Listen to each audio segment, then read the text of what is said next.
because we can invest in service at a level that no one else can, combined with our technology, combined with our culture, we deliver spectacular loving service to you. Because we deliver spectacular loving service to you, you trust us. Because you trust us, when we reach out to you to offer you help, you accept the help. Because you accept our help and we can help you, we keep you healthy and well. Because we keep you healthy and well, our costs are the lowest in the industry. Today on the Eric Ries Show, I have something special for you. In fact, this may be the most important episode we have ever produced. If you're anything like me, it might change your life. Todd Park has been my friend for many years. He was the Chief Technology Officer of the United States. He helped transform how healthcare is delivered in this country and is an incredibly successful entrepreneur in his own right. After Todd retired from government, he told me he wanted to start a new company. And now listen, I listen to utopian, crazy ideas for companies basically every day. That's practically my job. But when he told me the idea for Devoted Health, it literally took my breath away. He told me he wanted to build a healthcare company that would care for every member like family, literally asking every employee to imagine their own mother or father before making any decision. I remember feeling, wow, that sounds amazing, but is that actually possible? But Todd and his brother actually did it. He is one of the founders of Devoted Health, one of the fastest growing, largest, most impactful private companies you've never heard of. Today, Devoted Health is a multi-billion-dollar company serving more than 200,000 members with over 2,000 employees, all united by a mission to treat every human being with love, trust, and proactive care. In this conversation, we dive in deep to what it means to have love as an operational framework, not just empty rhetoric. Todd has perfected this operational framework, creating what he calls the virtuous performance cycle, where the more Devoted achieves its mission, the more money it makes. And therefore, the more money it can invest in its customers, employees, and partners. This operating model transforms cost centers like customer service into literally guardian angels for patients. We talk about their new AI platform, Orinoco, and how it can quietly choreograph the next right thing for every person, predicting needs proactively before a crisis happens. Todd's resume is really impressive. I mentioned he was the U.S. Chief Technology Officer. He worked for President Obama. He previously co-founded Athena Health and took it public. He founded Castlight Health. And he's taken all the lessons from all those experiences and poured them into a new company that has proved that a business built on love not only can scale, it can outperform. Todd is one of those rare people that has inspired me personally and reminds us all that business can have a soul. Please enjoy this conversation with Todd Park. All right, first of all, Todd, thank you so much for coming on. My pleasure. Great to be here. It's always so good to see you. And I have the most vivid memory. This is what I want to start with. I have the most vivid memory of you. You had just come off your tour of duty as Chief Technology Officer of the United States, and a very long government tour of duty, probably longer than you ever imagined, and more exhausting than you could have imagined. You were in my living room, sitting on my couch. I can remember it like it's yesterday. And I thought for sure we would be talking about, what are you going to do to decompress? You need a break after all that difficult thing. And you pitched me what at the time seemed like the most unrealistic utopian vision for a company I've ever heard in my life. And people need to understand, people pitch me crazy startups like every day of my life. That's my daily practice, is hearing people who are working on teleportation or quantum computing or whatever. And you just talk about what the vision of Devoted Health was that day, because it completely blew my mind. And I'll be really honest, it did not seem at all possible. So just take us back to that very, very beginning moment. And what were you thinking? Sure. Yeah. And I vividly remember that conversation. And you are just the best co-brainstormer, heartstormer ever. And so it was such a joy to talk with you about Devoted. And the vision we talked about, right, was a company that has the very simple mission of dramatically improving health and well-being by caring for every single human being like they're literally our own family, with a prime directive that is the sacred standing order that guides everything it does.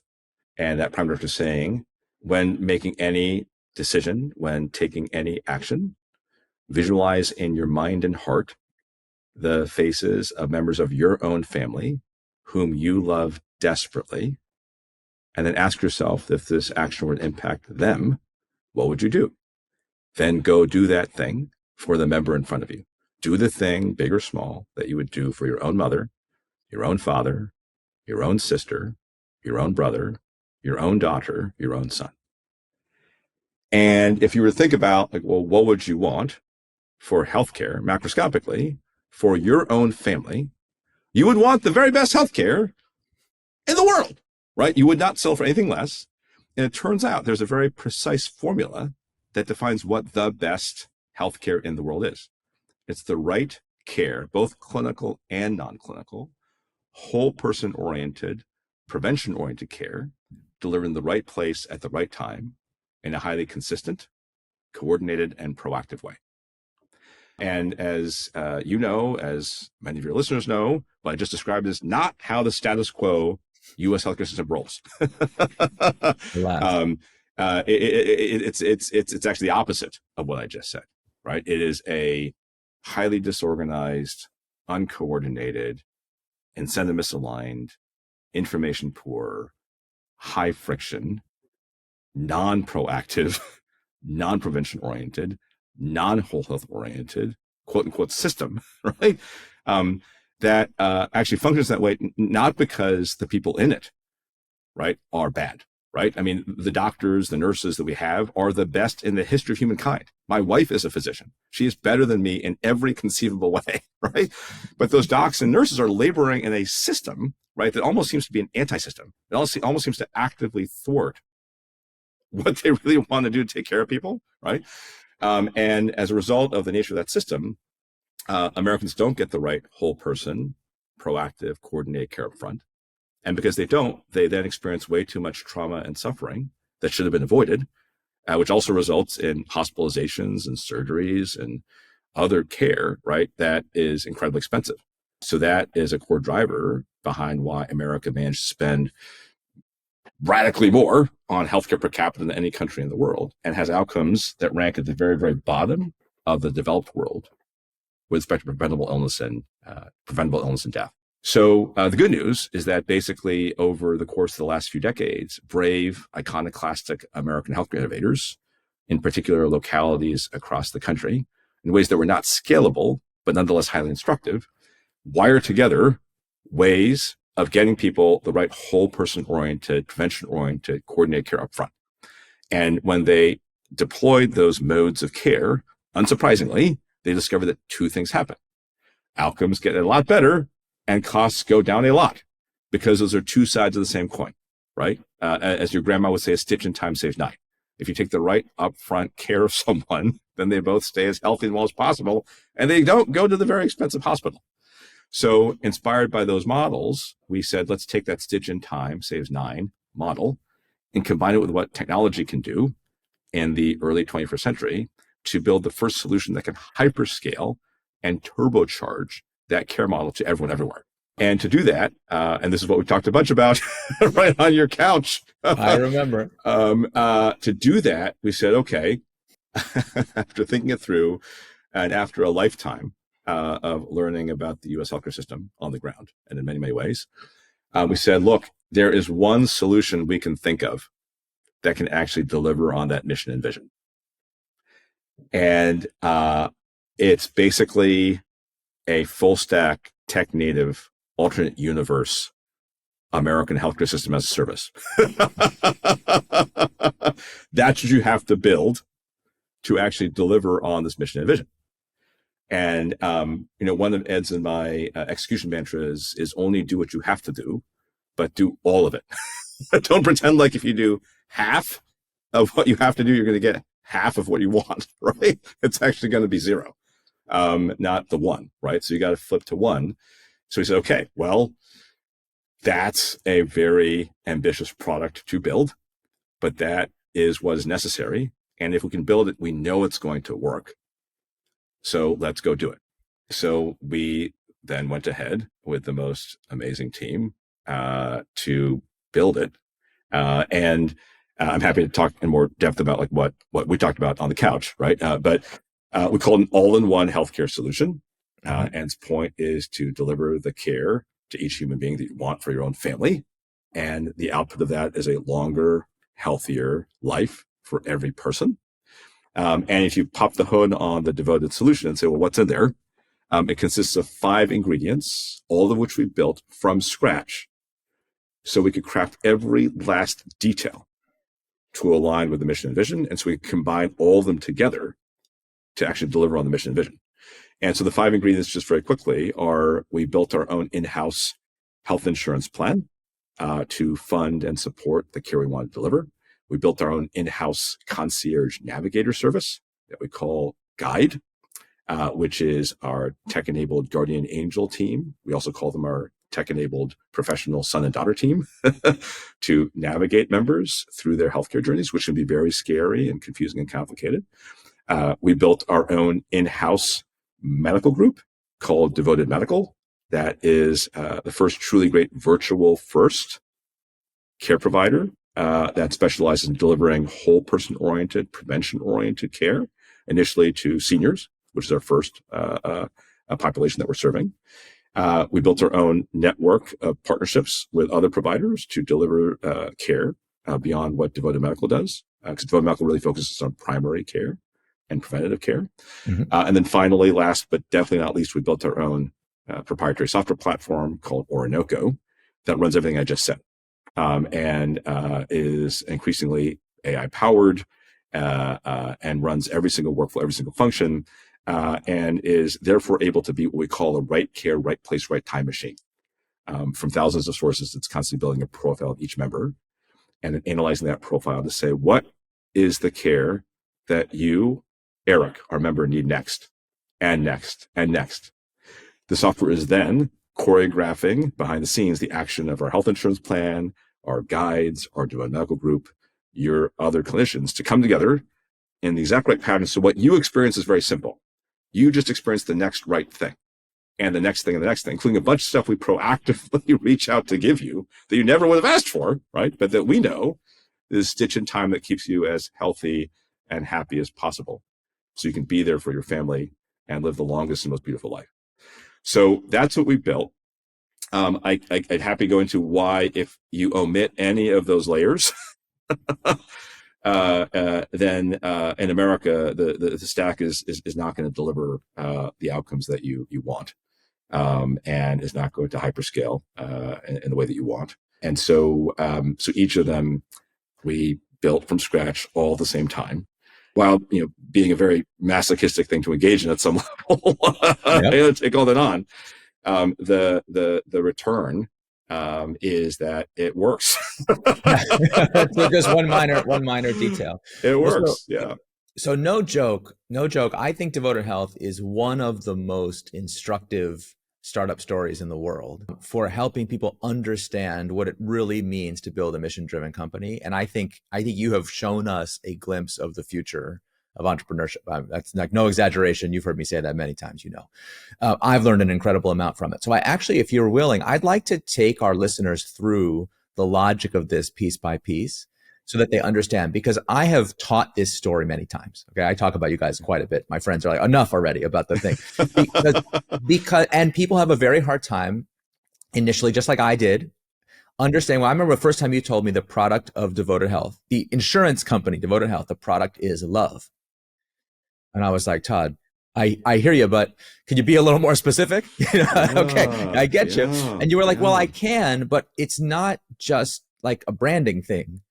We take it really seriously. And so I want to I want to peel the layers back so people can understand from that initial mission vision. Yes. How do we get from something so lofty and abstract down to these operational details? And therefore, at the end, my hope is that our listeners will understand how when you put these puzzle pieces together, only when properly configured do you unlock the unbelievable magnetic attraction that this enterprise has had.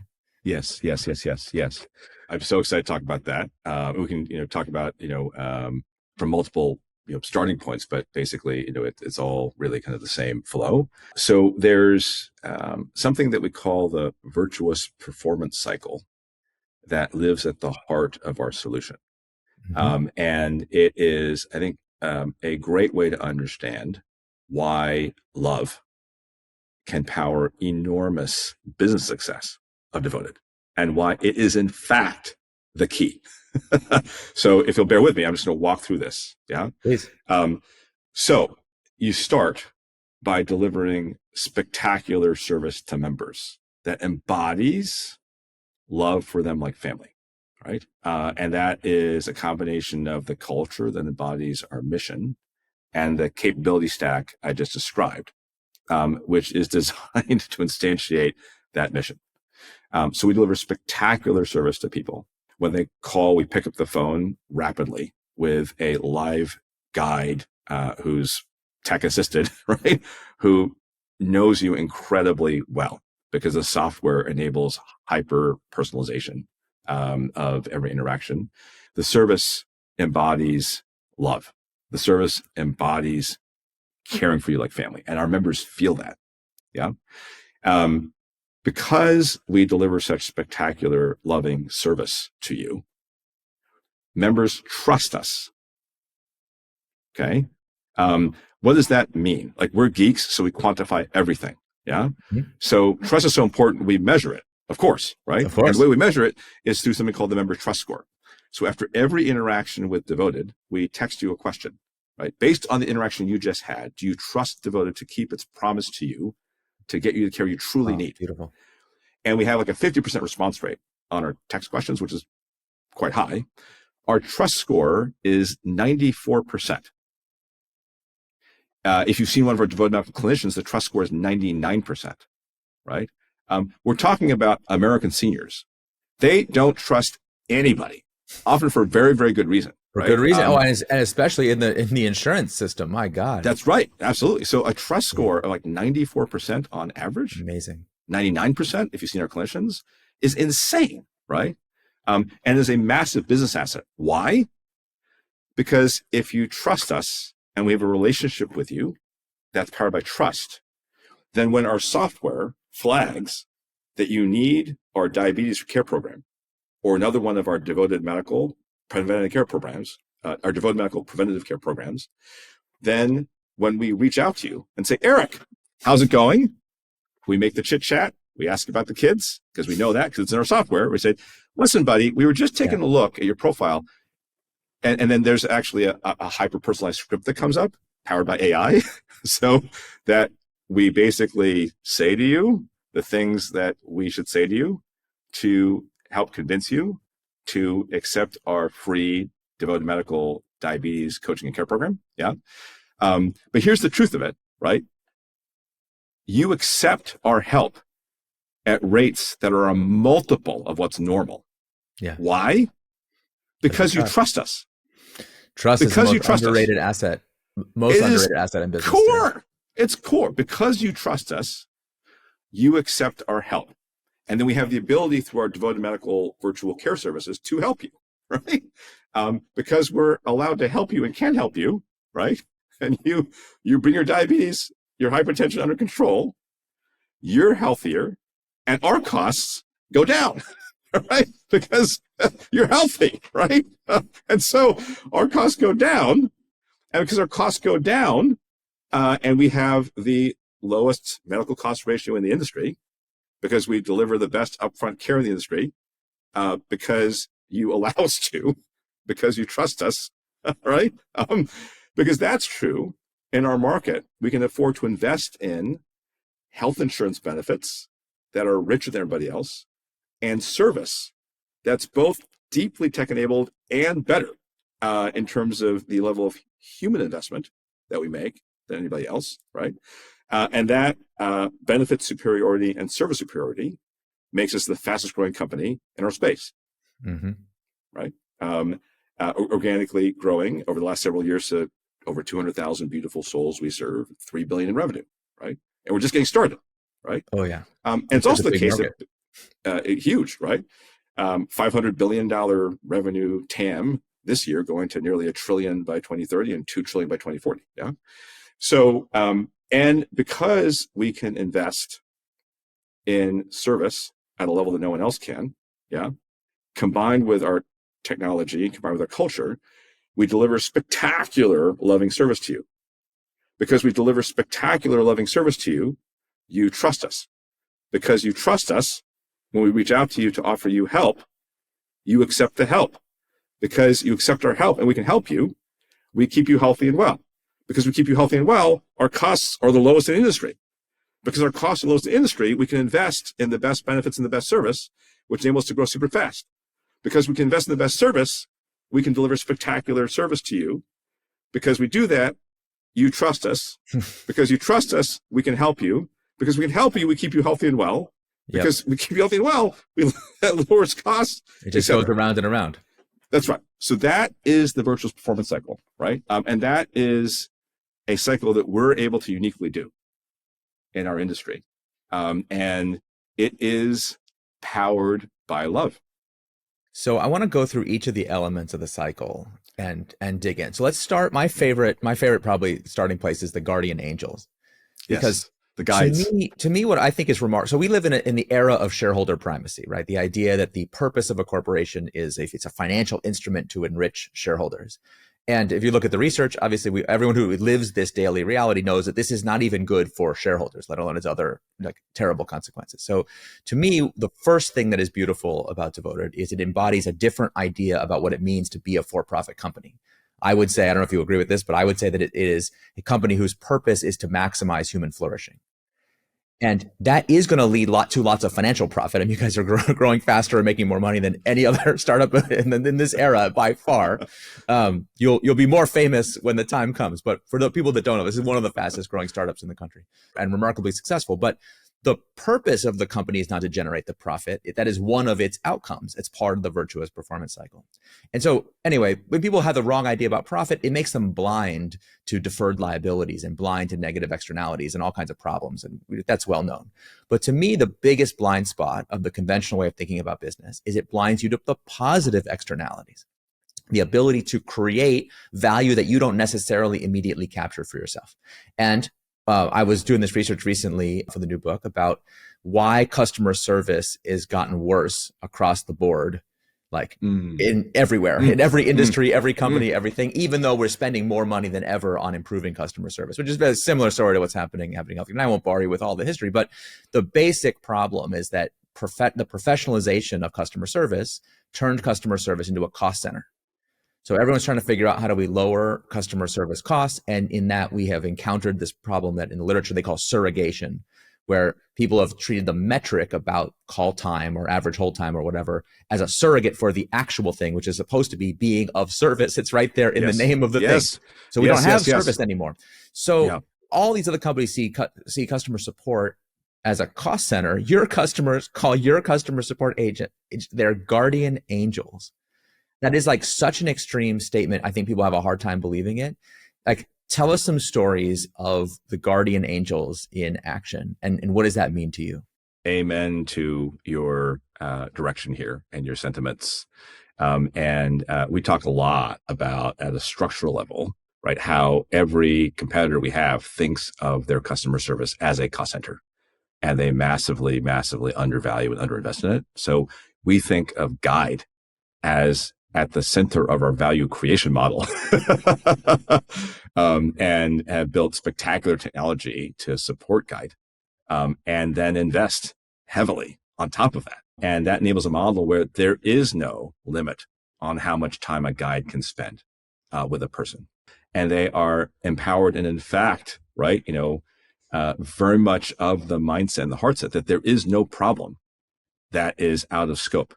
And they will stay on it and on it and on it until that problem is fixed. And on top of actually solving problems, logistical and coordination and navigation problems, they also are there for social and emotional support.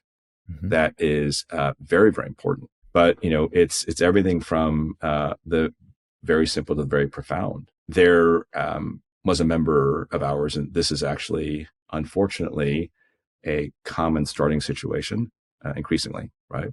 So a member calls Guide and says, look, I just want to let you know that I've just lost my second husband and I just can't be here anymore. And I have knives in the kitchen and I have a plan. And the Guide that she was calling, first of all, it was extraordinary that she called our guide to say that, there's a huge amount of implicit trust just in that action. And then guide talked to her and kept her on the phone and kept her on the phone, kept her on the phone, while another guide actually called help that came to the home. And then we stayed with her, guide did, until we were sure she was okay, and then connected her to longer term behavioral health help. There's another archetype, which is, members will call to tell guide, I just want to let you know, this is one example in my head, I just want to let you know I got home safely because I thought you'd want to know. And we say, we do. And we're very happy. Thank you for letting us know. And we record that in our software and we know, right? There's another member who called, and there are many members who express the sentiment. This particular member just expressed it in a way that I will never forget as long as I live. She called and said, look, I don't actually have a issue or a question. I just want to tell you all something. My life has been filled with hate. And so I, therefore, have been filled with hate. But I'm working to turn that around and become a more positive person because y'all listen to me and you care for me and you remind me what it was like to be loved. That's incredible. So that's what guide is. Like, if you are walking around devoted, right?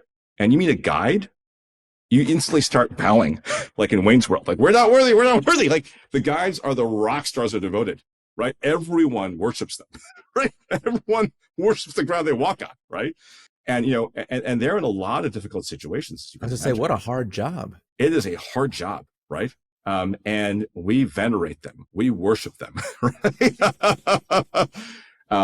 They are the beating heart and soul of the company, and the medical group embodies the same spirit, right? Is of the same soul. But your guide is like the front line. And I just can't even begin to describe how amazing those folks are, I work for them.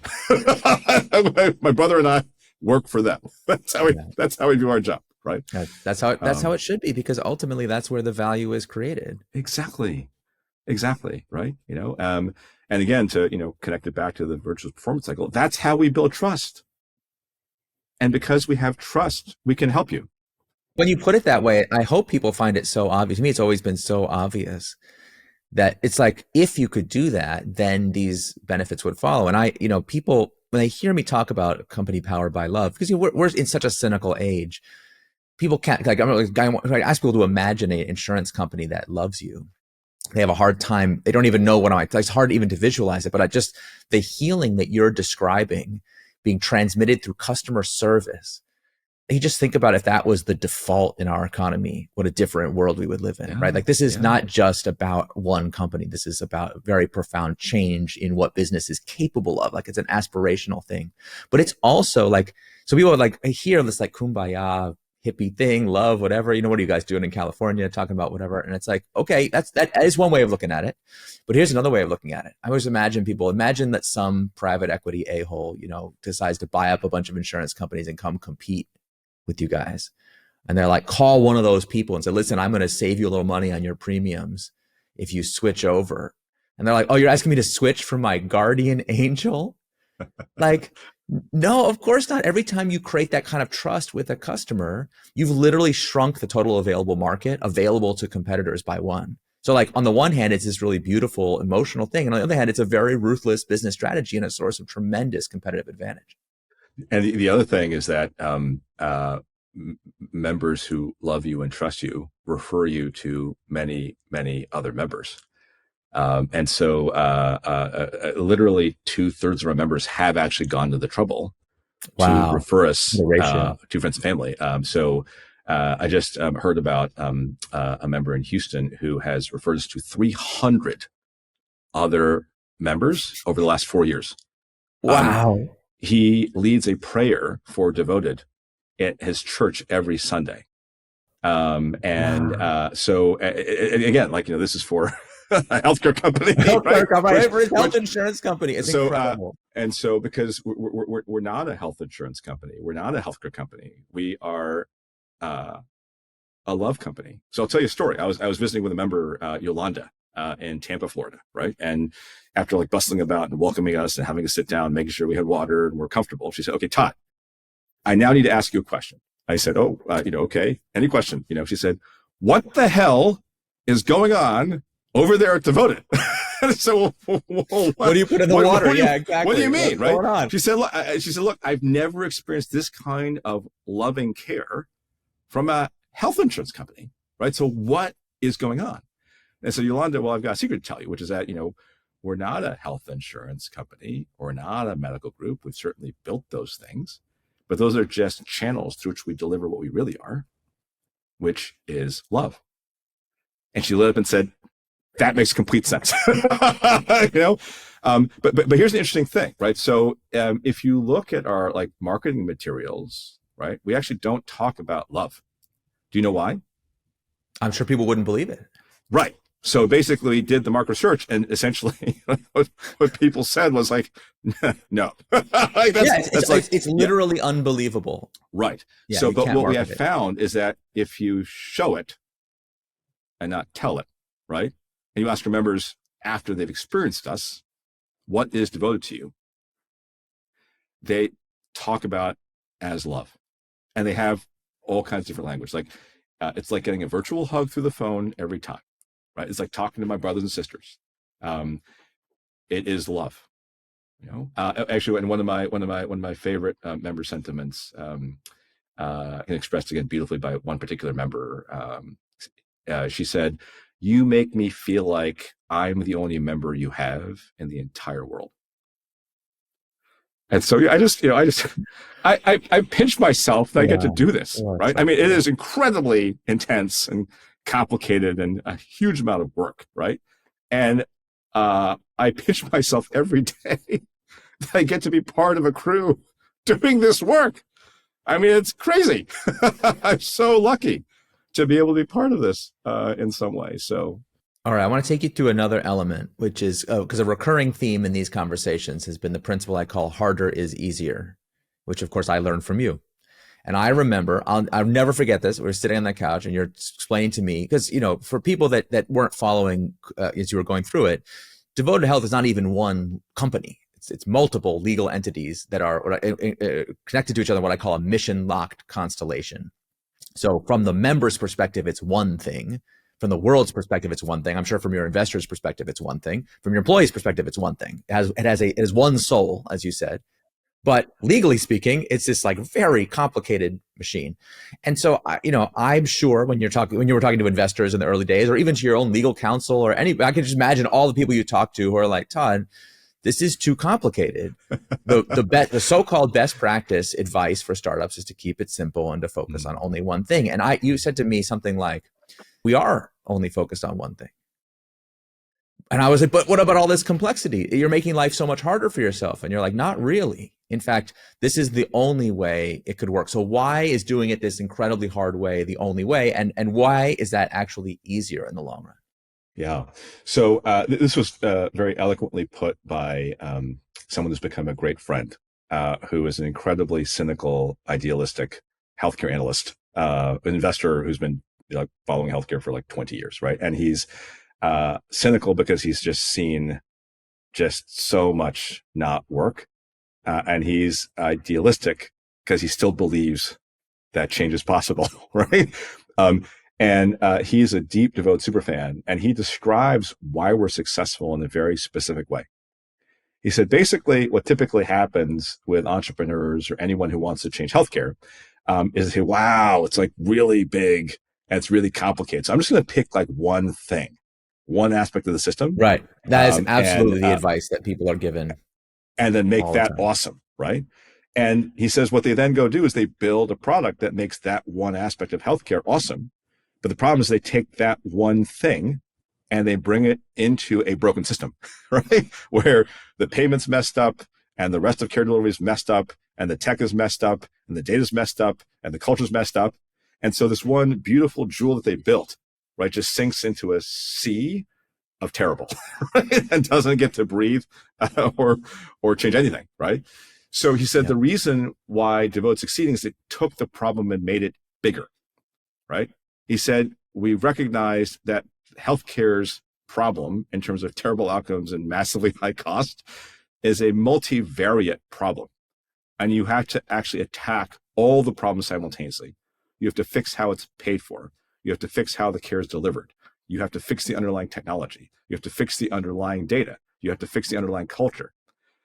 And if you actually deliver a multivariate solution to the multivariate problem, that is the only thing that's going to work, because you have each of the elements in this full stack alternate universe devoted healthcare system. You have each of the elements required to flip each of the variables, and you have to flip all of them from 0 to 1 to flip the entire system and its results from 0 to 1, right? And go from terrible outcomes and incredibly high cost, right, to awesome outcomes, which are the lowest cost, because the stitch in time saves 9 and keep people healthy, lowers cost, right?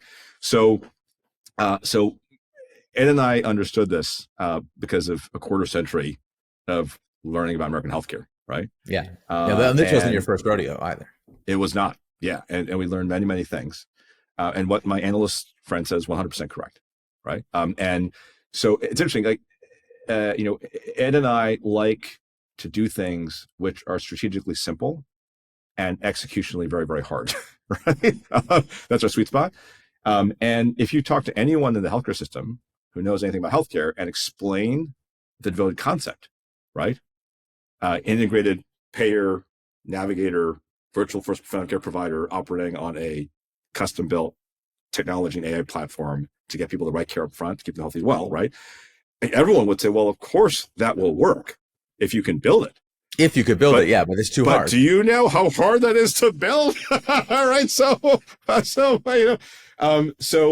but in this case, as you say, right, harder is easier, right? The thing you don't want to do is you don't want to pour your energy and your team and people's money, right, and all of your learning into something that isn't going to work. All right, I guess. Well, right, I mean, exactly. Even if you make some money from it, yeah, exactly. I mean, so you basically, do the thing you have to do and do all of it, and do the thing that's strategically straightforward, executionally hard. But if you can build it, it's definitely going to work.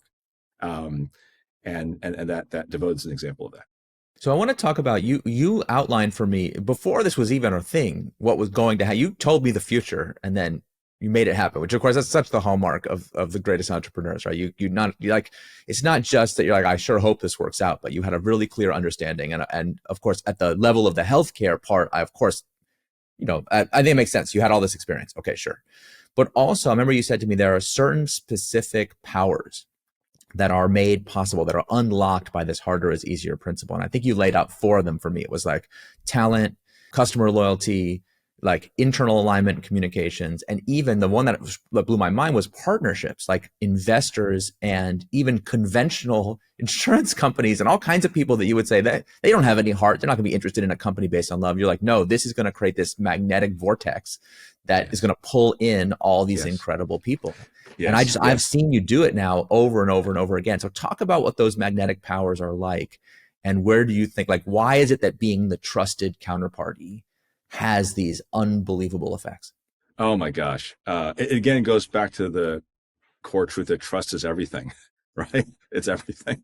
If you have trust, you can do everything. If you don't have trust, it's just very hard, right? We really establish relationships of deep trust pan-dimensionally, actually. And it's really, really important to fulfilling Devoted's mission. So one example of that, right, is, as I said, like the core of our preventative care is delivered by us ourselves through our own virtual first tech native Devoted Medical Group. But then we actually contract with a whole host of brick and mortar providers, physician groups, hospital systems, surgery centers, to deliver those kinds of care to folks, right? All choreographed by us. And so it's very important, right, that we actually are able to partner effectively with these health systems and other providers. I vividly remember, and there are again many examples of this, a conversation I had with a major health system. And I've been warned by friends, this health system is Darth Vader, right? If you walk in as a health plan, they'll strike you down, right, in anger, because they just hate all health plans, right? And they'll never give you the time of day. They'll never give you a contract, so you won't be able to enter that state, right? Even if they give you a contract, they're going to charge you like $1 gajillion, right? Because you have no members in that state, right? So I remember walking in, explaining Devoted, starting with the mission to care for everyone like family, and then explaining how we do that. And literally, this kind of group of senior executives at this fearsome health system like melted in front of me, right? And they started talking to me about what they were doing on social determinants of health. That the average income of a senior in their state was $17,000, and then you had to address the social drivers to get to the healthcare drivers, and we were built to do that as Devoted, and could we work together on it? And they gave us a contract at really advantaged unit cost rates to enable us to come to their state so we could work together, right, on the mission. Right? And on top of that, right, because this is what you do, right, if you are a good partner, we pay providers quickly, right? We pay them fairly. We pick up the phone when they call, and we solve their problem, yeah? And I think we just said, right, that we want to be a great partner and we're on a shared mission, and then we just screwed them constantly, right, on like payment, and it wouldn't work, right? But it's love and respect for your partner expressed both through shared mission and working collaboratively on care, but also in all the little ways, right? Paying claims quickly and not burdening them with like massive mother may I pre-authorization requirements for care, et cetera. Yeah. So, but we have trust with our provider partners. And because they trust us, right, they contract with us and remain contract with us and allow us to serve that area of the world. They give us highly advantaged prices so that we can come in and disrupt the health insurers that they had been working with who they hate. And they tell their friends about us at other health systems, who then invite us into their market, right? And I remember actually someone saying to me, like, Todd, like this whole Devote model makes a ton of sense, but you do realize, right, that if you try to walk into new markets with 0 members, right, A, the health systems don't want to contract with another insurer, and B, like they'll charge you incredibly high rates because you have 0 members. And the opposite has been true. We've been invited in with 0 members, basically, with rates that are great for us because the health system wants us to succeed. And they want us to take share from all the folks with whom the relationships are deeply suboptimal. Yeah. People who have never experienced this do not understand how valuable trust is, and how much of the conventional advice you're given about business is advice for how to survive in a like dog eat dog, low trust environment. And when you change that equation, that advice is invalid. It's like, it doesn't make sense. You're playing a totally different game. Totally. And you are the business historian par excellence, and you marry that with a innovator spirit, right, to help invent a better future. And so you would know this better than me, right? But I suspect if you look at the truly greatest companies of all time,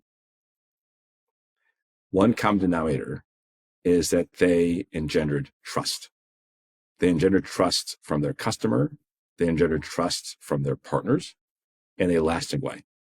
So it'd be interesting to actually kind of think through that, right?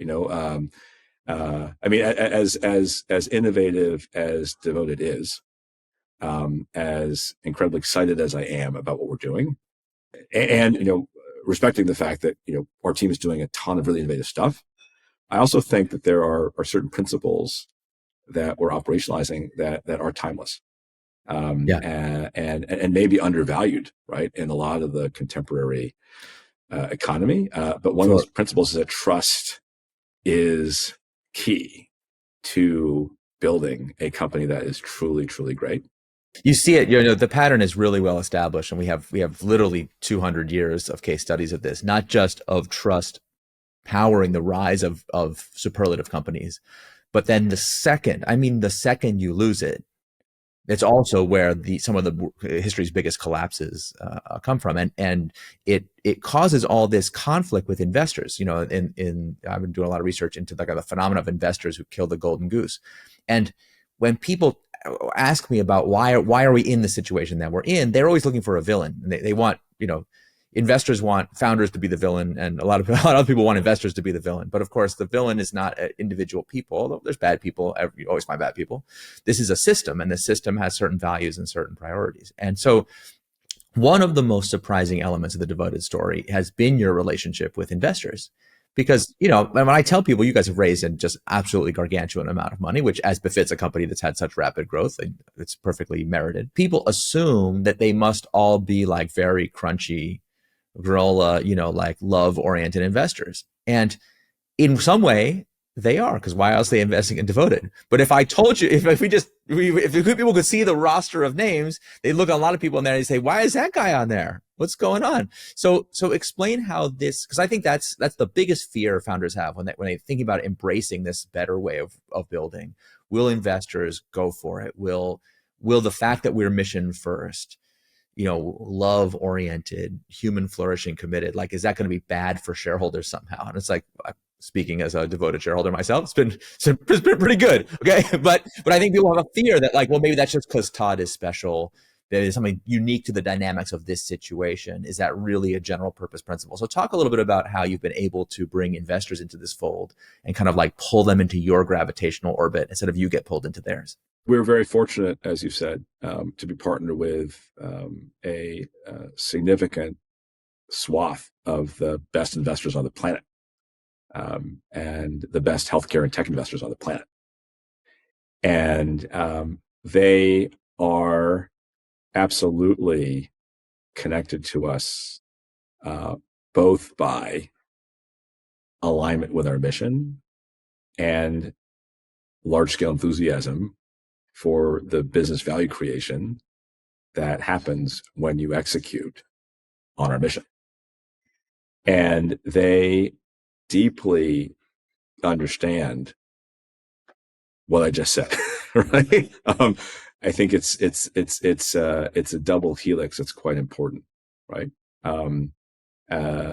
Both the strength of the mission and the pan-dimensional degree to which that mission's been manifested in a business that, because it embodies that mission, can create dramatically more value than a company that isn't following that mission.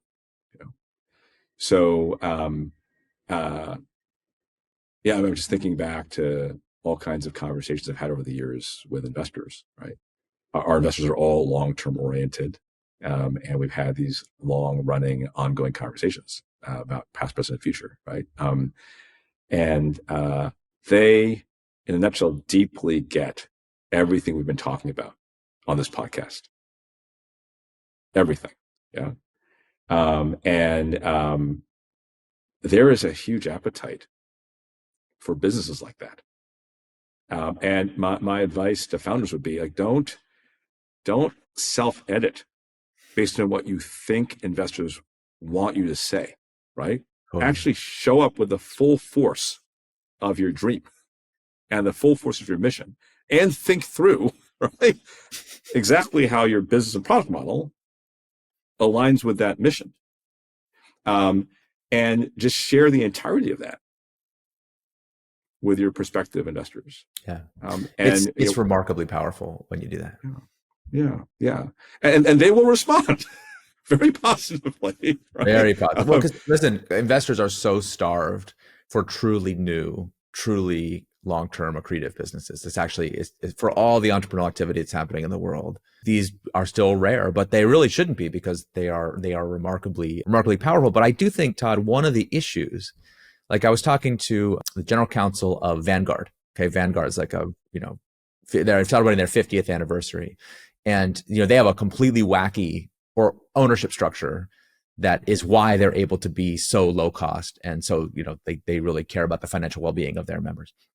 And they were telling me this story that in order to get the company started, they had to go to the SEC and get special permission to form the company, because our whole regulatory apparatus for financial companies assumes they're going to be super exploitative and have these conflicts of interest, and Vanguard doesn't have that. So they actually can't comply with those rules because there is nobody to comply with, because they don't have those entities. It doesn't exist. Anyway, it was kind of a confusing thing for the SEC. They had to figure out, they got permission to do it. And I asked the general counsel, in the 50 years since, how many other people have applied to the SEC for that same permission? He was like, oh, 0. We have these outlier companies. In almost every industry, you'll find like maybe at most one, but we don't really understand how to like take inspiration from them and do it again. We see them as these quirky outliers. And one of my dreams is that companies like Devoted Health become a template that other founders can look at and say, wait a minute, I could do that too. Yes, Todd's an extraordinary person. Yes, they have all these investors. Yes, they have this incredible team. Like they have all these advantages. But instead of saying, well, I guess because they have those advantages, then they can afford to do something love-based. It's like, that's exactly backwards. No. Exactly right. Why is Todd an extraordinary person? Why do they have all that money? Why do they have an extraordinary team? The love is what magnetically attracts all those things in. And so when I think about the template here, the number one idea that comes back into my mind over and over again is the idea of alignment. Everything that you're describing is trying to align every human being that this enterprise touches, align to the same idea, rowing the same direction. So I want to go through those elements of alignment kind of one at a time. And I'm going to start with one that I know you mentioned it in passing, but I don't know if people really fully understood. It's the business model alignment. So yes, this is love embodied, but the reason it works and the reason why nobody in Devoted would ever feel the slightest temptation to deviate from that is you have built a business model where it's not make money by whatever means necessary. You have set it up so that the company can only thrive economically to the degree it performs the mission. So more mission means more resources, but never the reverse. And I'm sure you know the tragic story of that electronic health record startup that got tangled up in the Purdue Pharma scandal. Someone paid them to like $1 million to push opioids on their customers. Anyway, it was like a really tragic situation where this like perfectly promising tech healthcare startup gets sucked into it. And I just remember hearing the story that they had raised, I think more than $100 million in revenue in venture financing. So they were quite big. And the bribe that they were paid to do this was like $1 million. And I was just, and ultimately because it came out, it became a scandal. It destroyed the company. And I was thinking about that. Like I think about it a lot now. It's like the person who signed that contract, it's like such a small amount of money. It's like not even 40 pieces of silver. It's like so small. What must they have been thinking about the purpose of this company? They were like, well, we're doing this good mission. So I guess the more money we make, the more mission we can do. Therefore, this is money. We should take it. And I really feel like that is a very pervasive kind of thinking that gets people into big trouble. So one of the reasons that you can afford, quote unquote, to have guardian angels and to make all these investments, as you said before, is that the more you take care of people, the lower your costs are. But that's not actually true for every player in the healthcare system. Like you talk about creating this alternate reality healthcare system. And you don't get paid for procedures. You don't get paid for hospitalizations. You get paid only when your members thrive. So just explain the mechanics of that mission drive. Like how does that set you up in a situation where only by taking care of your members can you make profit? The basic economic model of Devoted is that at the health insurance plan layer, we get paid basically per capita health insurance premium from the Medicare program to provide healthcare for our seniors. So we get this per capita global payment for all healthcare spending up front, right?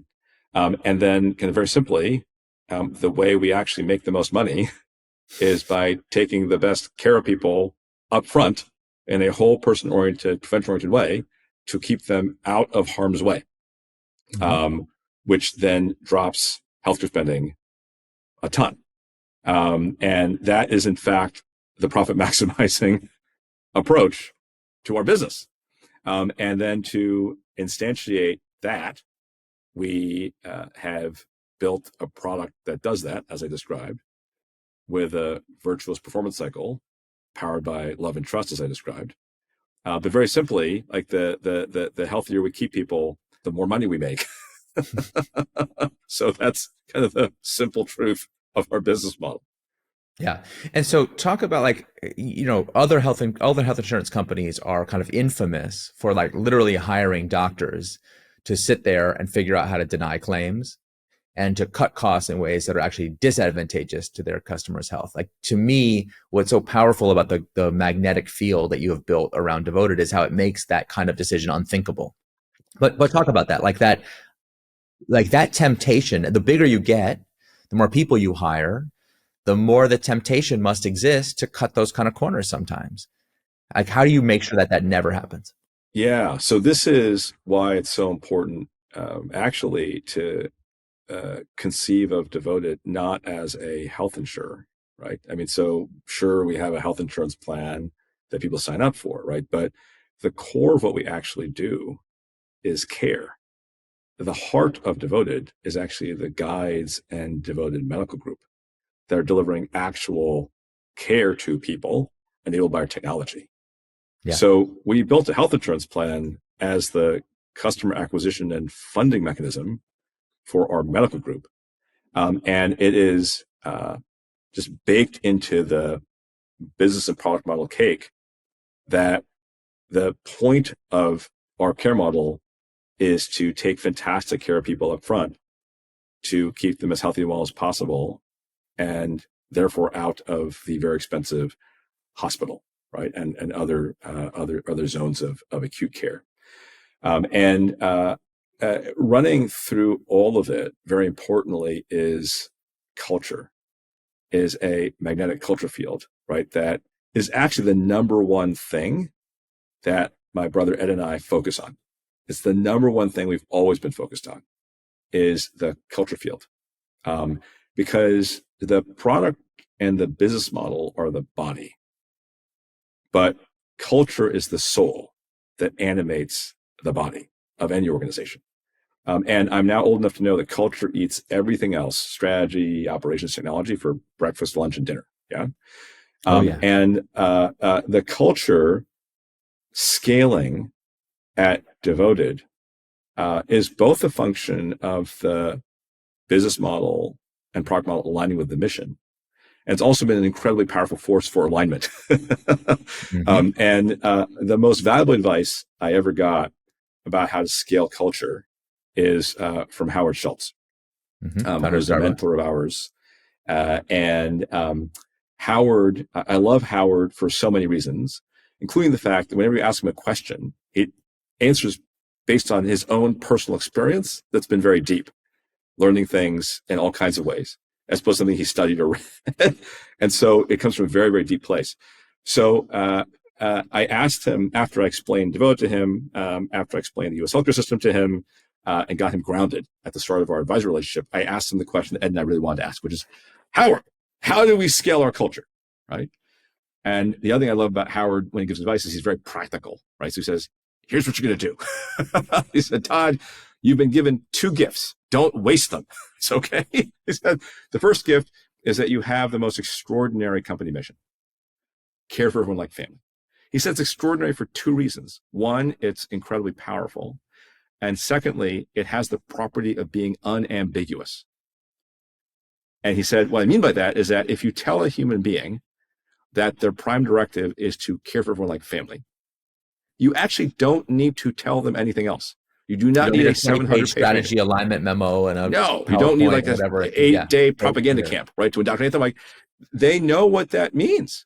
In any situation, no matter how complicated, no matter how ambiguous, they have the moral compass to steer through it, because they ask, what would I want to do for my own mother? Yeah.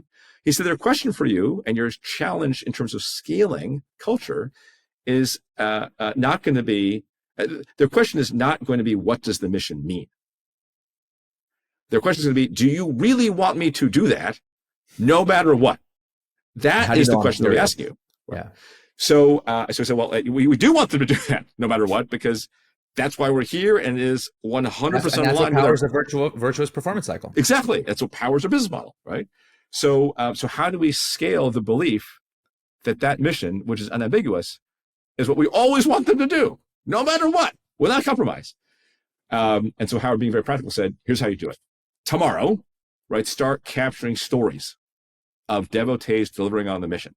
Story after story after story. Especially useful are the stories where, wow, that was an extraordinary amount of money and time spent in that moment to care for people like family. And he said, you and I know that because you did that, right, you build trust, you build brand, you power growth, you power the ability to help people through the relationship of trust to keep them healthy and lower cost. So it's super profitable.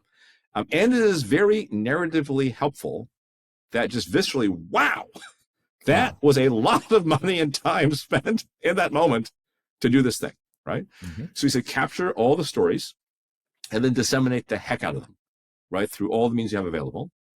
And he said, every story that you capture and tell is a deposit in the bank of trust between devotees and devoted, that what devoted wants all of us to do in every moment, no matter what, is to care for people like family. And he said, only make deposits, do not make withdrawals. Withdrawals are very, very expensive. Yeah. And so we've done that. So we have a storytelling culture. The most powerful of which is a channel in Slack, which has the most subscribers, which is a whole company called Member Wins.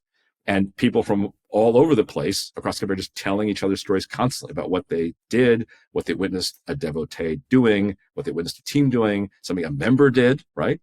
And it just creates this incredibly powerful magnetic field of belief that that's what we're all here to do, right? Mm-hmm. So one of the most powerful definitions I've ever heard of culture is that it is people's underlying assumptions about what winning looks like. And we've defined that in the company to be member wins. Member wins. And so we've actually been able to scale the culture beyond all the theoretical points where culture is supposed to break. So we have 2,300 beautiful souls, and the culture did not fall apart at the 50 number. It didn't fall apart at the 150 number. It didn't fall apart at the 500 number, right? And I think that basically the core reason why is what Howard said, right? The mission that defines the culture is self-explanatory and unambiguous. The business model is aligned 100% with that mission. And we have just told story after story after story, such that, the culture is even more powerful now than when we started the company. Because when we started the company, Ed and I and 3 other people were sitting around like a folding table in the basement, telling each other theoretical stories about the theoretical help we would be to members that we might have in the future, right? And now we're all marinating in tens of thousands of stories that people have shared, right? An ever-growing array of deposits in the bank of trust. That's what we're all here to do. The first time you taught this concept to me, you called it the culture bank. Are you still calling it culture bank, or you call it trust bank? What do you like terminology? So you are so much better than me at synthesizing, and so I like. I will now start saying culture bank. Usually, what I just say is like everything I just said. I should just say culture bank. Culture bank. Okay, good. No. And actually, the second gift that Howard said that we had that we should not waste is you have the gift of a blank sheet of paper. He said, most people will think that's a burden. He said, it's an incredible gift. Because you have no legacy baggage of any kind. No legacy assumptions, no legacy culture, no legacy tech. And no one cares. No one cares what you do. And so basically he said, you have the ability to just build exactly what should be. Like a little bubble of utopia. Exactly, right? And that's this incredible gift. And he said, make sure as you do that, that every single person you hire believes to their core in the mission. And if you ever detect they don't, it doesn't matter how good an engineer they are, it doesn't matter how good a sales guy they are, you have to exit them because the radiation poisoning, right, isn't worth it, right? The radiation poisoning by far overwhelms any value that person could create. So, we've done that. We've made sure that every single person at the company believes to the core of the mission.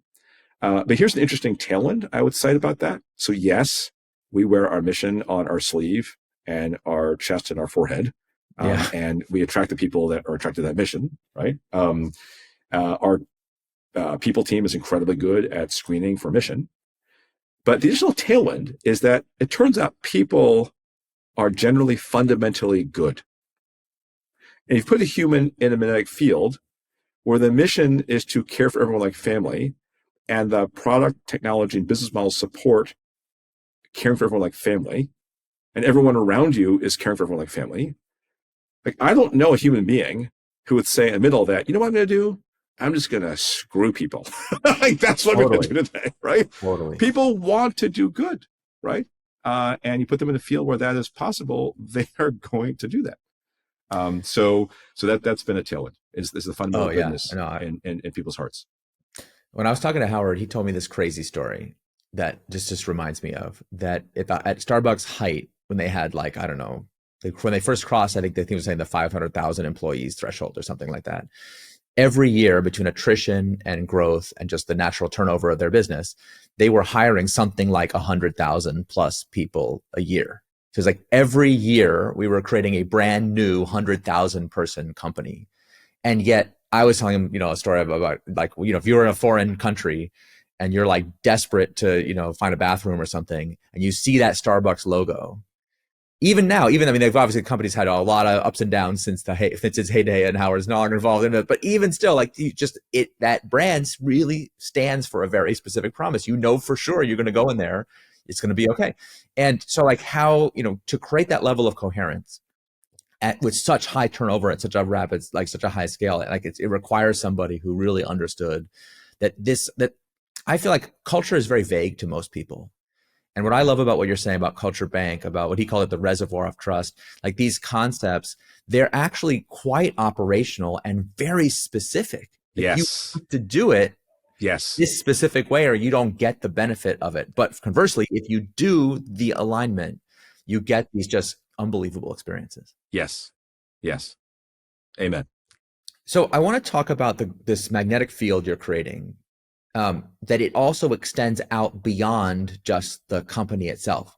And you already kind of had to do that in order to keep, as I said, this mission locked constellation of these different entities. They had to stay aligned with each other. Otherwise, the whole thing would collapse. But also, going back to the guardian angel story, like, you've told me a bunch of guardian angel stories over the years where the thing that the person called in was, like, not even nominally about healthcare. It's like a very famous devoted story, like a legend for those who know the company, of someone who needed new housing because it was like toxic mold in their apartment. And the guide was like, okay, well, let's get you into a new housing, like, whatever it takes. And it's so interesting to me. I love that story because, first of all, healthcare advocates have been saying for years that housing is healthcare. And there's but, like, by that definition, I can just hear all these operational people, listening to us right now being like, is there any limit at all? Is everything else, like, is there anything someone could call in and they couldn't do it? And, like, surely there must be some things that are out of scope for a for-profit company to do. And we were having that conversation. This is a little while ago. You can't explain this idea you called the twin sister concept for a company.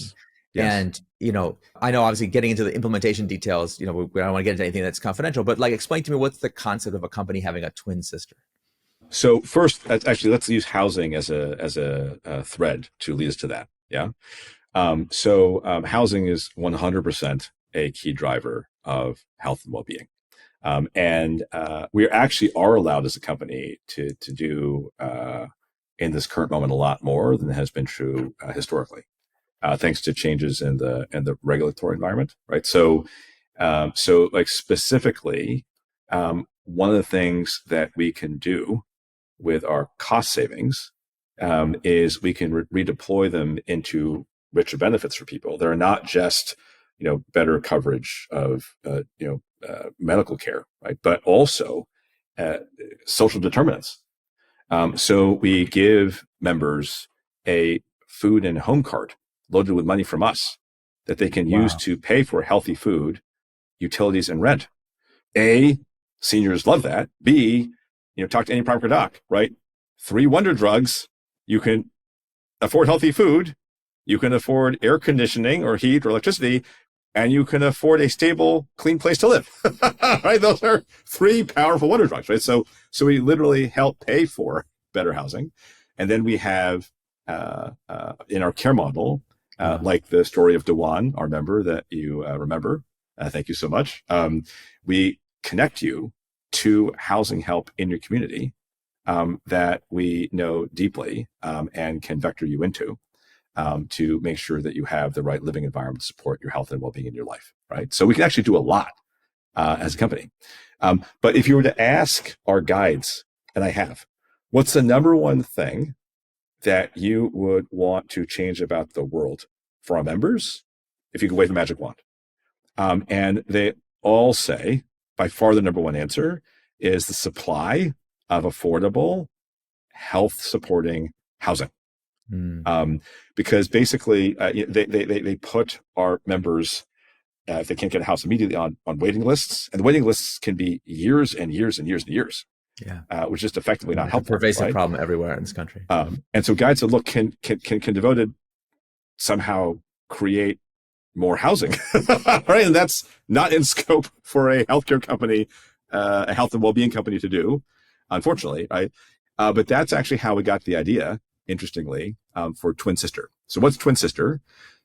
Twin Sister is a foundation we're going to create that is the Twin Sister of the Devoted Company.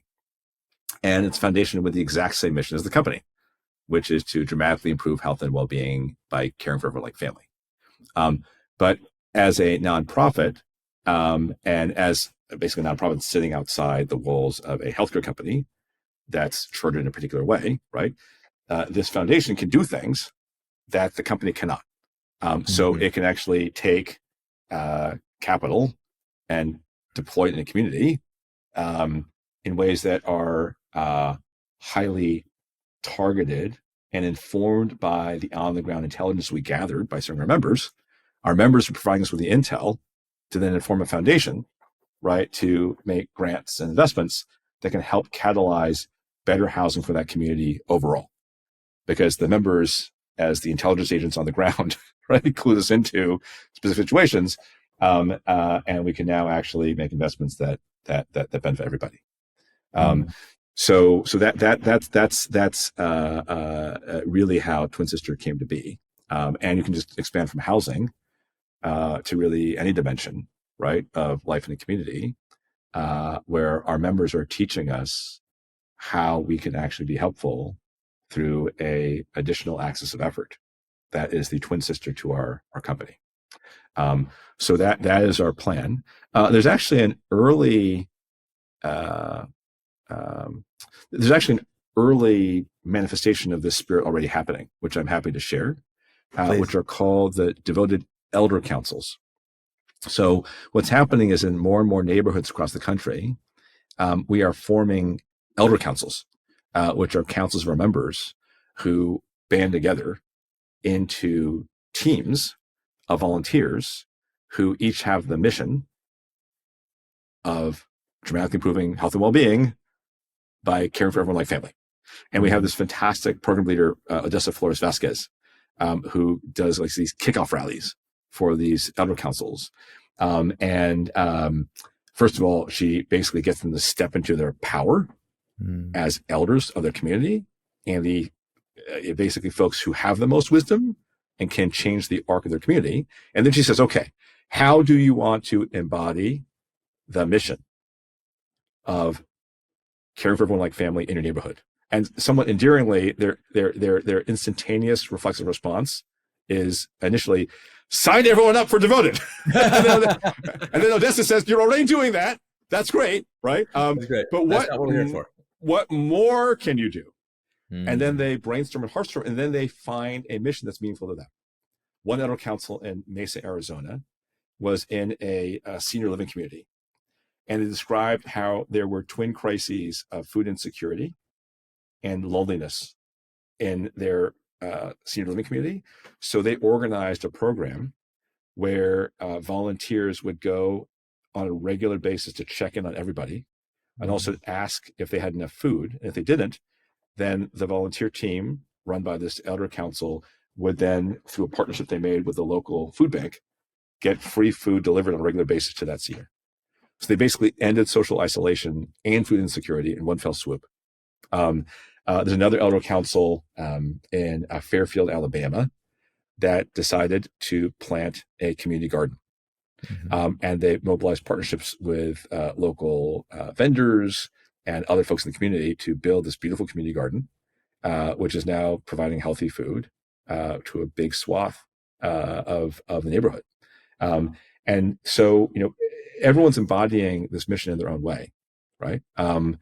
But it's an example of how the spirit of devoted has externalized to a force, right? That's outside the company, that is bringing that devoted spirit into, with logistical support from us in this case, right, to their entire neighborhood, and then actually, I found something very interesting recently because there's all these emergent behaviors that you can observe, right? So, elder councils started accepting non-devoted elders into the devoted member elder council, right? Because it just seemed like the natural thing to do. And then all those folks joined devoted. Right. so Mr. Opie, who is the leader of the Houston Elder Council, he's the guy I mentioned who has brought 300 people into devoted over the last 4 years. So I recently got the update that he is onboarding in a ceremony in October 46 new members into the Houston Elder Council. He's actually acqui-hiring, if you will, another volunteer group. They got really attracted to what the devoted council was doing, so they all decided to come over, right? So he's acqui-hiring another volunteer group, right, for their grassroots work, and he's also signing all of them up for devoted, like every single one, right? Oh my goodness! So there's this amazing dynamic happening. But the Houston Elder Council, you're not providing a financial incentive for anybody to do this. No. Yeah. They see it as an act it reminds me of service. Saul Price. The legend Saul Price had this idea that the best marketing is the unsolicited testimonial of a happy customer. That's and right. I just think that is a lesson that's been lost so commonly in business today. Saul is wise. He's wise, right? And seniors, really trust other seniors. And seniors like to talk about their healthcare all the time, right? All the time. Well, don't we all know it? Don't we all know it? And member word of mouth is core to our growth. So Mr. Opie and the Houston Elder Council has ordered Devoted, the company, to make sure that we help form a Devoted Elder Council in every neighborhood in America. And as of 2026, we'll be available to about close to half of the U.S. senior population, so we'll be basically half of America. But the Houston Elder Council said, Todd, you and Ed, and Odessa, you need to make sure that every single neighborhood has a devoted member elder council, because that council is going to change the arc of that neighborhood. And every neighborhood in America needs a council of elders who have the wisdom and the power and the mojo to use their power in service of the mission of caring for everyone like family in their community. And so we follow orders from our members. So I said, yes, sir. Yes, sir. We shall execute. That's really beautiful. And I love the idea that all of these stories, one after another, are reframing the idea that Devoted's growth is a selfish act designed to enrich you guys, to a service act that is designed to enrich everybody. And that's not just a slogan or some marketing copy. Like, here we see the evidence that your employees, that your partners, that your customers, they actually feel that way. So this is what trust is so valuable for. They want you to succeed because your success is their success and the success of things that they care about. And that was one of the things that really struck me about the twin sister concept, because I really feel like one of the missing elements in so many businesses is that when I pitch to a customer that they should be part of my thing, whatever my thing is, you're basically saying, like, you help me create a whole bunch of prosperity. And in a lot of traditional companies, you're basically saying, you help me get rich. Okay, you help me create prosperity that I then take, I take out of your community and I take home with me to some other place. And this has been going on since the days of the robber barons. It's not like some new idea. But the twin sister totally reframes that idea. At first, it sounds like an act of altruism, and it is. But it once again also has a competitive logic, because again, imagine when you're pitching to a healthcare system or to a senior center or to to your senior council, you could always say, some of the prosperity you help me generate gets reinvested in you and the things that you Yes. care about. And That's right. that is a truly powerful source of alignment. Yes. Amen. Absolutely. I want to briefly touch on the role of you and your brother Ed as what I call mission guardians, because Devoted, like almost every extraordinary company, is not organized with standard governance, because this is not a company that believes in shareholder primacy and is not available for sale. Philip Morris shows up tomorrow and says, with our unlimited money, we'll buy Devoted for as much money as you have. We'll be happy to do it. You're not going to be like, oh, I guess it's our fiduciary duty to sell out to Philip Morris. Like, go to hell. So talk a little bit about, that in a lot of circles, founder control, dual class shares, things like that have this connotation as being selfish or about the ego aggrandizement of the founders. I don't think anyone could think that about you and Ed. So talk a little bit about how you came to the decision to structure it that way and how you hold it. What does it mean to you? It's a great question. We did build founder control into our governance from the very beginning. And we did it very, very specifically so that we can ensure that Devoted has a long-term orientation to the creation of shareholder value, because we knew that if it did, then the mission and the business model would unequivocally align 100%. And so the only way we knew to guarantee that kind of long-term orientation in the current system is founder control. So we basically asked for founder control. And interestingly, a subset of our investors said, we've never given founder control to any company, but we will specifically to you and Ed. And we understand why. That's actually incredibly why important. is really the key. That's right. Basically, there are two things that this has enabled us to do. We have said to everyone since we were born, we are never, ever, ever, ever, ever, ever, ever, ever, ever. People joke that we say like never, ever, like 13 times, like going to sell the company. I don't care who it is. I don't care how much money they're offering. The answer is no, right? Because we're building a core force for leadership of the healthcare system for the future. And you cannot do that if you get bought by someone else, right? So everyone's been very clear about that. And we have the ability through founder control to unilaterally block any attempt to like buy the company. And then secondly, to ensure long-term orientation to shareholder value creation and therefore mission orientation being protected. Yeah. So here's the interesting thing. Ed and I have never once had to use it, ever. Right. Ever. Which I don't think means that it wasn't important.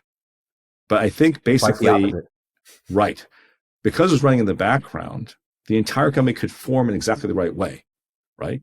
Where it just now reflexively does the things that it's supposed to do. Both of those points are just interesting to reflect upon for me, right? That we never had to use it, and it's undoubtedly been important. It's been running in the background. Yeah, it's interesting, actually. Right, exactly. And also, fascinatingly, we don't really talk about founder control a lot, right? But I got encouraged by my teammates to talk about it in conversations with prospective new teammates and partners, because they said it's very, very important, because these teammates and these health systems and other partners have all had the experience in healthcare of like pouring their energy and their soul into something that they loved, then got bought and ruined, or went public and got ruined, right? As opposed to an obscure detail in your corporate governance, the fact that this company has founder control and the fact that we can guarantee that those bad things will not happen to us. Teammates might say that's very important for new teammates and partners to understand. And it actually has been a core feature of why they want to commit to work with us, because they understand that they understand that the work that they're doing will be lasting, and will not get ruined because we got bought or something happened. You can start using the term mission locked. Say we are mission locked or a mission controlled company. That that is not like a detail. Yeah. It's not a footnote buried in the doc. It's not like we got a special class D building permit. It's like, no, this is a fundamental attribute. Again, because how can you trust a company that could be decapitated at any minute? Right. It's also not interesting. It's always incredibly fascinating to talk with you. I always learn new things and have new reflections. I think it's also the case that founder control by itself is a necessary but insufficient condition, right? That if we had founder control but never used it as a protective field, like, like the healthy immune system in the background, right? To proactively construct the mission locked product business model and the culture, right? Then the founder control is just an obscure detail. It doesn't mean anything, right? But yeah, it doesn't cause the trustworthiness. It protects the trustworthiness. Exactly. Right. It's an enabler, right? So you got to do both to have a mission controlled, mission locked company. Let me try this framing on you. I kind of feel like the blueprint to build this kind of mission control company is like just 2 steps. Step 1 is to build something worth protecting. And then to build it with structural integrity such that that little bubble of utopia is allowed to grow and form in its natural way.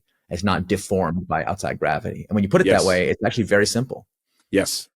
To your point about strategically simple, but executionally complex. Yes. I agree with that completely. So I feel like in our conversation, we've been zooming out. We started out with like, the vision and the mission and this idea of love. And then I really appreciate you just going by concentric circles out. How do we turn that into a concrete strategy? How does that strategy become a business model that's aligned? How do we build that into a management culture and then to a company culture? And even like we talked about Twin Sister, like we start to project that culture out into the broader world. So we're kind of getting like, we see this constellation of these different entities and how they're connected together. And this protective exoskeleton around the whole thing, founder control. So we've kind of zoomed way out. And I just want to end back where we started, because I feel like you said something really profound to me the other day. I hope you don't mind me sharing this. Because if you think about everything we've been talking about what is the role of intentions in making a business. And one way of interpreting everything we've said so far is that intentions don't mean anything. If you just said my intention is to make a company based on love, anyway, back to the conventional playbook, no one would care, right? And the reason why Devoted is a trustworthy counterparty to so many people is just the extraordinary lengths you guys have gone to institutionalize those intentions so that they are reflected in the culture, in the mission, in the business model, in the investment, on the cap table, in the governance. Like there's no place you can look. You could take a microscope to any part of the Devoted ecosystem and you will find those intentions like stamped in as hard as possible.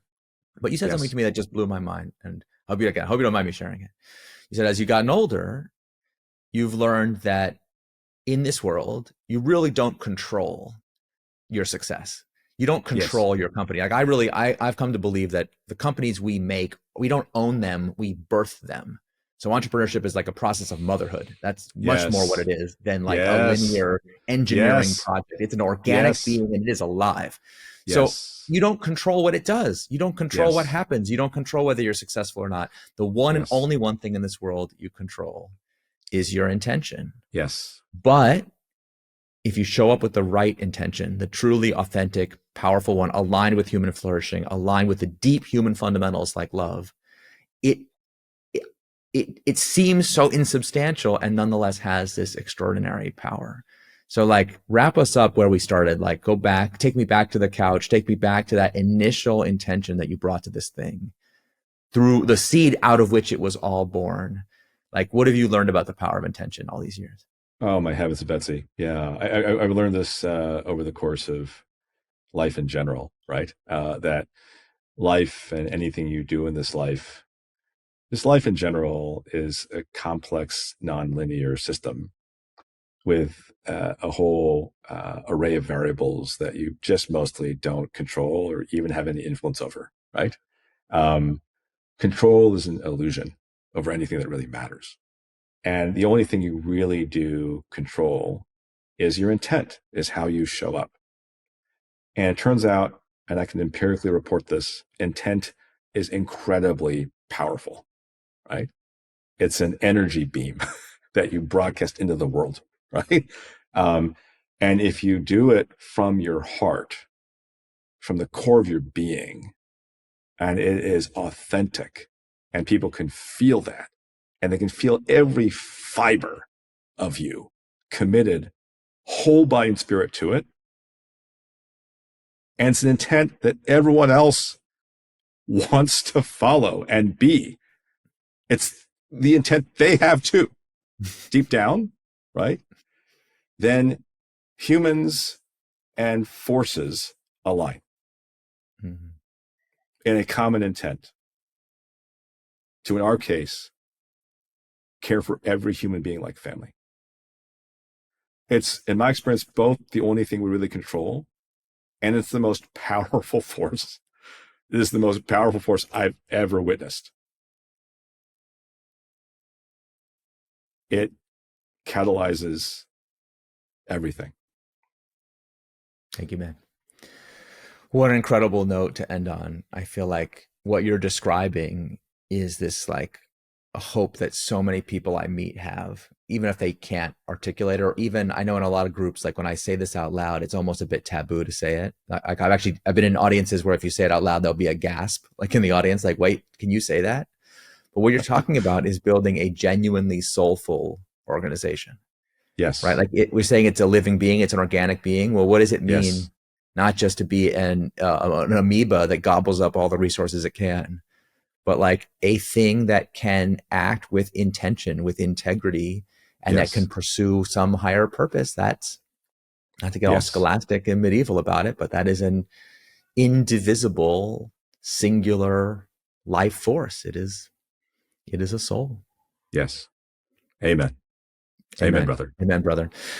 All right. Well, listen, it's always such a pleasure to talk to you. I mean, we could have done another 2 hours on all the other extraordinary things, both about Devoted. And we didn't even talk about Athena Health or your time in the White House and your reflections on government. There's so much other that we could have talked about, but I thought it was really important for people to really understand the schema of how you have created this extraordinary institution in our world. And so on behalf of all the hundreds of thousands of people that Devoted touches every day and the millions more that it's going to touch, I just want to say thank you.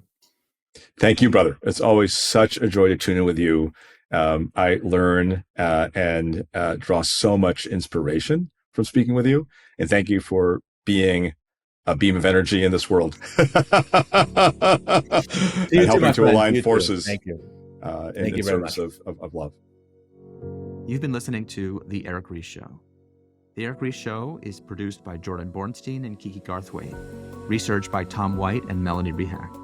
Visual design by Reform Collective. Title theme by DB Music. I'm your host, Eric Ries. Thanks for listening and watching. See you next time.